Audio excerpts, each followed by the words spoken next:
individual tree footprints on a global scale. This is just awesome. Our next speaker will bring us to another awesome product. For me, even incredible, because it's, from my understanding, the most accurate product we have in Switzerland. It's about the area statistics, and Claudio Facchinetti will talk about how to get these product where you get every 100 meter exactly the information about land cover and land use and over time. So we already now have several steps so we can use it as training data, but also to do some time series analysis, change analysis for Switzerland. And I think we will get now a nice insight how machine learning maybe can help to improve this product or to make it more efficient, to create it, because it's a nice product. So Claudio, it's your turn, if he is still here. Yep, I have a few crashes in my PC, so I'm sorry, I'm trying to catch up. Okay.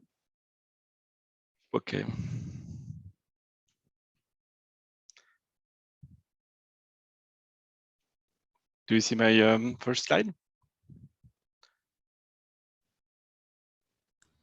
It's still in progress. Now it works. Yes. Okay, very good. Thank you. Hi, everybody. I'm Claudio Facchinetti, and I'm working at the Swiss Federal Statistical Office. And I'm going to present you a work, an ongoing project. Just a second.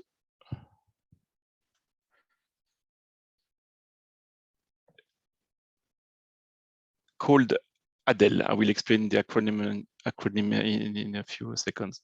I'm working on this project with a few colleagues. First, the presentation was edited by Michael Leuenberger from the Swiss Federal Statistical Office, and working as well part-time at the University of Neuchâtel.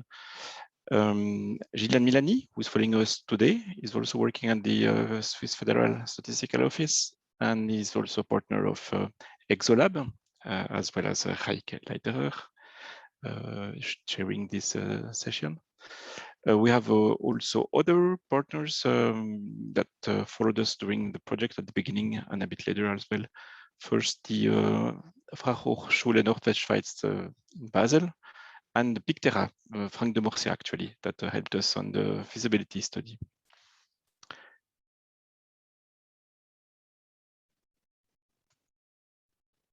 I will make a few calls for science. As I said, my PC crashed quite twice, so can someone raise a hand or let me know if everything is okay? Yes, it's fine. Merci. So ADELE stands for Arealstatistik Deep Learning. In German, Arealstatistik, this would be the land use statistics. They are produced from a hectometric regular grid for which we classify land use and land cover. And this is composed of more than 4 million points covering the totality of Switzerland. The result is composed of two classifications, one for land use, which comprises 46 classes, and another one for land cover, which includes 27 classes. We're currently finishing the fourth survey with a classification done by experts, by visual interpretation, on the basis of aerial images, mostly. As you will see, they also use auxiliary data. And every survey takes about 6 years. It was not really stable, and during the time it was more at the beginning. Now it's about 6 years.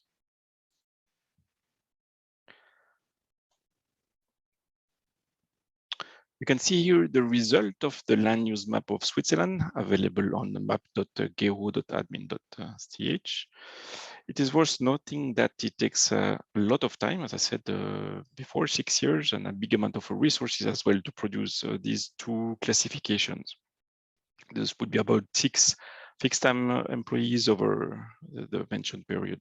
Here we see typical colors for high-level classes such as water, vegetation, industrial areas, etc. So the main purpose of the ADELE project, and I forgot to mention before, ADELE stands for the A of real statistic, the DE of deep, and the LE of learning, which makes a nice, cute acronym. So the main purpose of this project is to automatize at least partially the classification by keeping the same level of accuracy or quality as the expert, and by applying an algorithm based on deep learning. So on this side, we present the primary data we use. Each dot of the previous slide I just showed is the result of the classification of an image like the one you see on the left. And the purpose is to classify the center point. So I hope you can see my mouse here, just basically the center point here, with help from surrounding information. Of course, you cannot really classify on one pixel, so you need the interpreter needs to see what is surrounding the point. Each data point is hence represented by a square image of 200 pixels with 3 RGB color channels. And in addition, we know the ground truth, of course, for the training part. For the past survey periods denoted by area 3 and area 4 here with the years you can see. This is probably the strength of this project, is that we have a lot of ground truth data, which is quite helpful.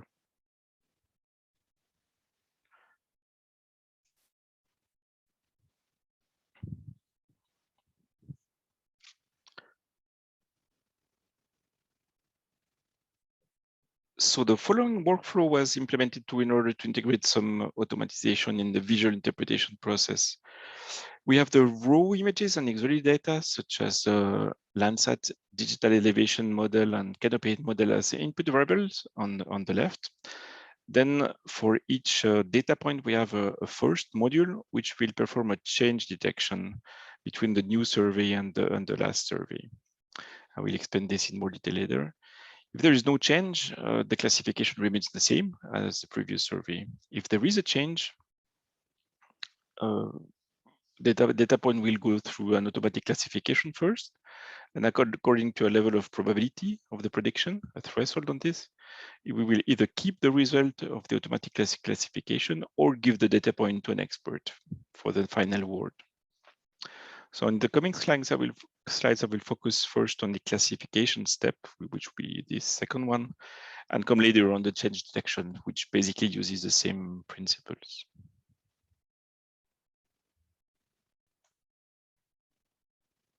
Quick check with my colleague Gillian. You still hear me?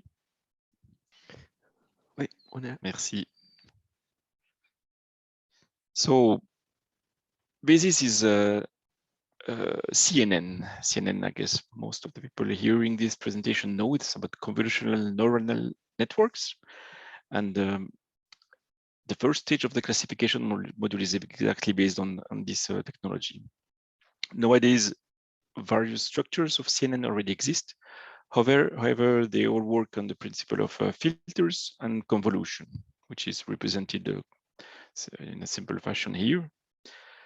And applying them on the various part of the image, they try to extract the main characteristic, typically lines and much more than that, like the old times where humans were defining the filters. And eventually the classification on the right side can be made on the last dense layer.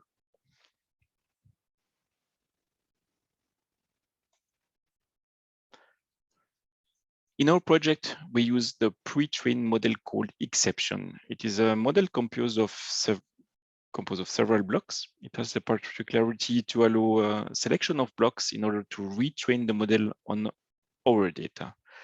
This aspect really saves time for the training phase, of course, because there is no need to train the whole model from scratch. And it has been proven that the first part is actually mostly about filters and more, of course, but they can be reused to other purposes like ours. Once the CNN part is completed, we add a random forest model, which will integrate as input variables the last deep features of the CNN auxiliary data here. And the combination of these and the auxiliary data here. Sorry. So typically the satellite information, digital elevation model, canopy height model, and any registers we want, as long as it's vectorized. A few words on the satellite data here we have here. These are of course images, but the resolution is so high, or sorry, so low in compared to the aerial images, which are at about 25 centimeters. Here we must talk about 30 meters, that we actually use the central pixel with the 12 attributes over the period of 10 months. Sorry, period of 10 cycles, which and this ends up in a matrix. So we don't use actually the image, or rather just the center point. So the combination of these two models, CNN and random forest, works pretty well and adds a great flexibility for the addition of new variables. Basically, we can add anything we want here that makes sense after some correlation tests that can improve the results. So at the end of the day, we get the prediction for the land use and land cover.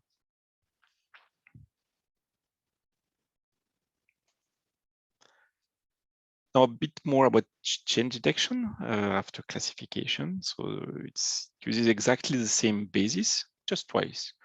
This time we have two convolutional neuronal networks on the left side, one for the current survey, area 4, and one for the last survey, area 3. We then add the last dense layer of both CNN as input variables to the random forest algorithm, but the rest is the same otherwise. Of course, as an output, we don't have any more or 73 classes, but just a binary information about change or no change and the probability with it.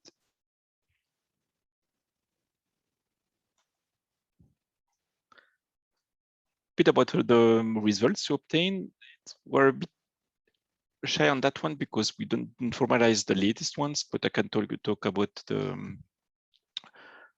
one test we did during the development of the prototype tool, the AI prototype tool.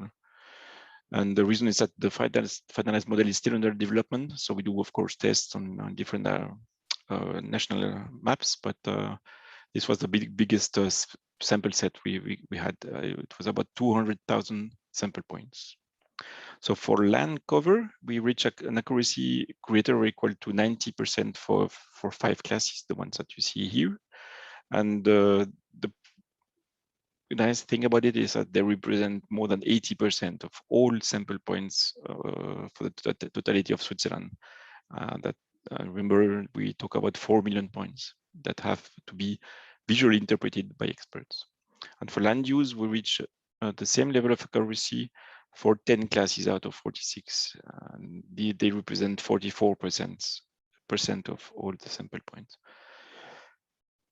And as mentioned before, one of the objectives is to keep a high level of quality for the classification that we publish, which means that we need for each point an estimate of its accuracy in order to either keep the prediction result or give the data point to the expert. I mentioned before in the workflow.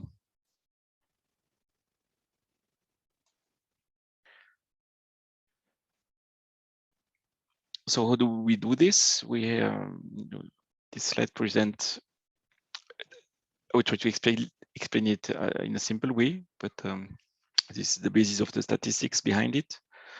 So we define thresholds based on the prediction probability that is self-estimated by the random forest algorithm. Typically, this threshold here.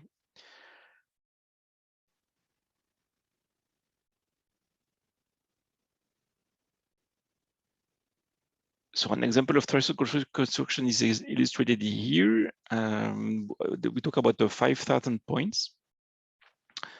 In this case, this example, if the prediction probability threshold is set to 0.60.65, meaning that a classification prediction with a self-estimated probability equal or above this value of 0.65%, it will be accepted in production.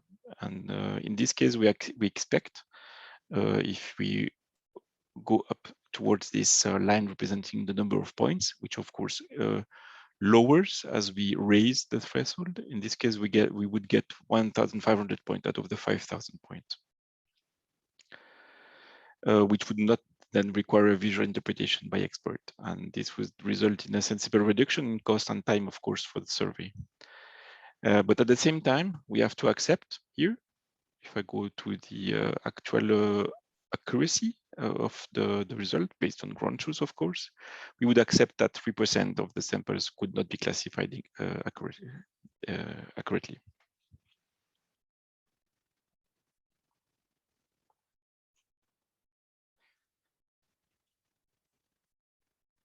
So as mentioned, the final model is still under development. And as you can see on the bar plot here, the first issue we need to deal with is the high heterogeneity of classes distributions for both land use and land cover. And in order to deal with this, we are working on an adjustment of dataset sizes to compensate this unbalanced distribution. Another work in progress is the construction of prediction probability thresholds for each class separately instead of unique thresholds for all classes, as I mentioned in the example over the 5,000 sample points set. Finally, we are also just preparing at this time the full set of data required for the next survey planned to start in summer. We also are including as much as possible new auxiliary variables, but of course, every time we have to revalidate the whole model. But this is still open at the moment to include some registers that the visual interpreters, the experts, actually use for the classification. And then get to the last slide with a few key takeaways. So we noticed that the use of deep learning algorithms and their extensions with random forest provides means to potentially reduce the amount of work needed for the production of land use and land cover maps. It allows a high level of accuracy by controlling the level of probability of each prediction point. So we can actually filter what is going through the workflow. And further developments, in particular on additional auxiliary variables and optimization of hyperparameters and thresholds, can significantly help to improve the preliminary results presented in just now. Thank you for your attention. Thanks, Claudio, for this nice presentation. And I hope maybe some people getting curious about this ADELE statistic data set, because I think it's heavily underused and there's a huge potential of using this data, either for validation, but also for model training or model setup task, and also for, of course, change analysis challenges. So it's a really nice product. I can only recommend to have a deeper look into it. And the nice point, what you mentioned on the last slide, was the importance of optimizing the parameters